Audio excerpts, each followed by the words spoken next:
পারছিস তুই লরির তলায় পড়বি। আমি তো বুঝতে পারছি আমি লরির তলায় পড়লে তুই কাটা গোটা বাঁচবি না, সব ভরে নেবে। আমি বুঝতে পারছি না, সেই জন্যই তোমাকে মরতে বলছিস। দেখো জামাই আগে বাজে কথা বলো না, এখন আবার রেখে যাবো আমি।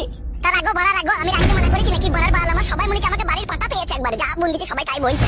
হবে শালা, তুই তো অপমান ঘরে কাজ করেছিস বে শালা। তুই যাবি কেন লোকের মেয়ের কাছে শালা? হারাবে আমাকে সঙ্গে 3 লাখ টাকা দণ্ড লাগবে শালা। তুই গুদমারানি ছোড়াই বাড়িতে থাকে দা ফাদা, আমি চললাম এই কাকার বাড়িতে থাকবো না আমি।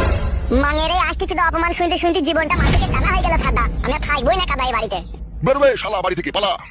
বাবা তুই শালা মানুষের মতো ব্যবহার করলি না, পরের মেয়েকে লল দিয়েছিলাম রে, তার জন্য এত অপমান। এখনো ঘরের মেয়েকে কাউকে কিছু করিনি, তাতেই তোর আমাকে দেখতে পাচ্ছিস না। বেশ ভালো কথা। ছি শালা, পরের মেয়েকে কুকাজ করেছি আর ঘরের লোক অপমান করেছি, এটা কি মানা যায় রে বড়া?